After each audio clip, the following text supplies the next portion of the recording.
because Mike Tenay comes out on the ramp after the match and reveals that there has been a new director of authority hired by the National Wrestling Alliance Board before they were disbanded, and that person is none other than Vince Russo. It, of course, starts off with that classic gigantic beep. Yep.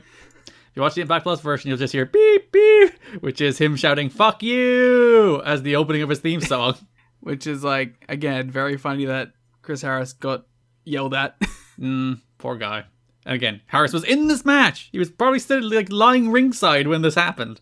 Yeah. Should have tried to strangle Jeff right there. But yeah, I liked this segment, actually. Vince Russo is back. He's a babyface. Yeah, let's see how that goes. Doesn't start very well. It seemed like he came back as a babyface and then immediately was no longer a babyface, but... Well, like, the whole idea is that you're supposed to be questioning whether or not he's a babyface, whether or not he is true to his word, that he is a changed man, he's now a decent fellow, so that when he does things like we'll talk about the next show, when he books Chris Harris in a series of matches, you're meant to be like, maybe it's the old Vince Russo, but then he reveals, no, there's actually a master plan all along.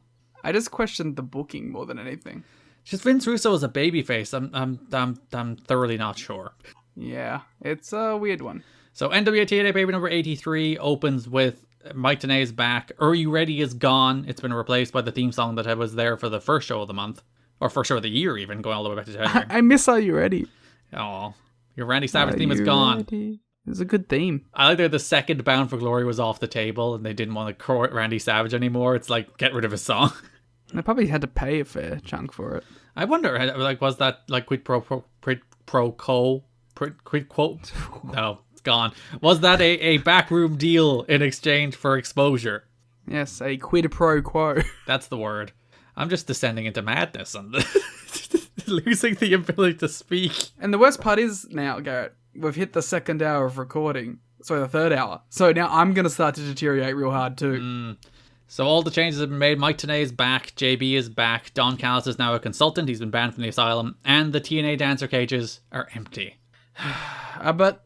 you know, I was distraught for a moment, but later on in the show, we find out that Lollipop has found other employment. Getting perved on. Again. I like that they didn't remove the cages. They're just empty.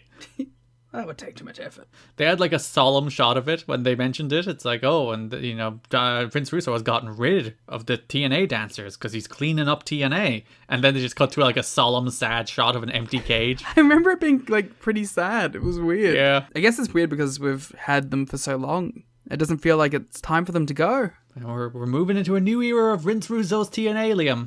Hopefully we can change the stage up a little bit now that we're removing the caged women.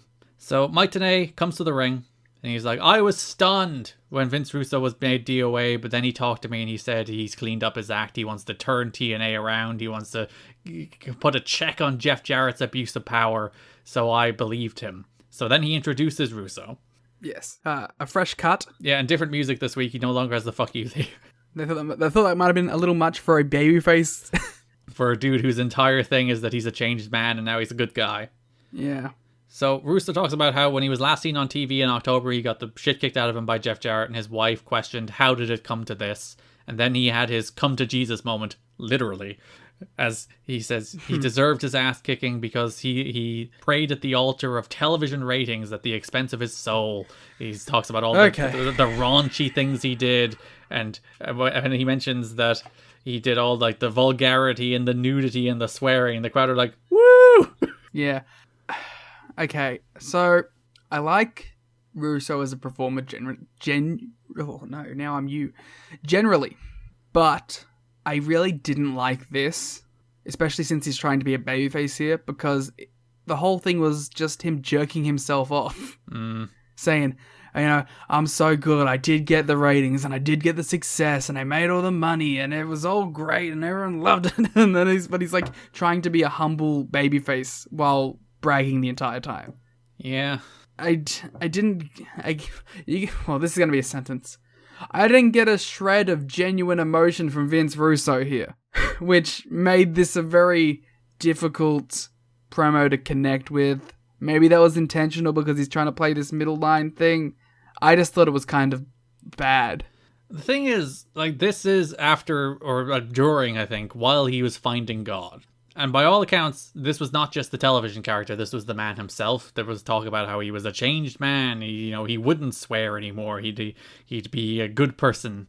And it's just made him a boring television character. I don't even think it was a boring television character. I just didn't think it made any sense. And everyone was like, there's a moment where he's like, oh, I'm a changed man. And literally the crowd starts chanting bullshit at him. Yeah, which is like, that should be the shtick, right? Is that he's actually just himself all along and he's pretending. But no. I don't know, man. This segment did not connect with me at all. So he talks about how he's going to start asking for forgiveness from people around him, which brings out Jeff Jarrett. Jeff Jarrett, naturally, doesn't believe Vince Russo. He thinks he's full of shit. Which is, again, exactly what the crowd thinks as well. So Jeff Jarrett's just a babyface here? Yeah. Also, Jarrett's like, hey, you want to join me? After all of that, he's just like, if you want to join me, you can just say it. Yeah, if you want. We spent like 18 months feuding about the whole idea that I don't want to join you. But listen, now I'm the bad guy doing evil things. You want to join me? Yeah, come on, let's go. So Russo said, no, it's time to pass the torch to the young guys and give an opportunity to new people. And Jarrett's like, fuck that. I love how, like, fundamentally opposed to that he was. He's like, did you see me in WCW? I'm not doing that. This is my time. Which kind of rocks, actually. It's like, I founded this company to get this chance. I'm not giving it to fucking AJ.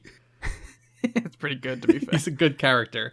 So Jarrett gets in Russo's face. He pushes him over. Russo gets back up. Russo doesn't retaliate. He slaps Russo real goddamn hard.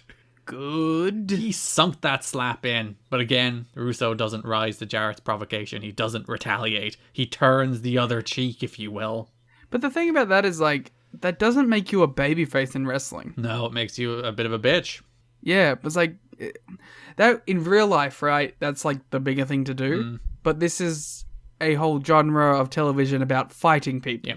There's even like a note from Dave Meltzer about the Teddy Hart CM Punk fight, where it's like, Teddy Hart could have gotten in trouble for rising to Punk and participating in the fight, but he probably would have been seen as a bitch if he backed away. So, people were like, he couldn't have backed away. Because that's pro wrestling. Yeah, you see it like in MMA and stuff too, is like, if someone starts something, you expect the other person to jump back. Just because it's a sport built around punching each other in the face. So the whole idea that Russo will not fight back against Jarrett does just make him seem even lamer of a character. It just doesn't connect. Like, which I guess is the whole problem with this Russo thing in general at the moment.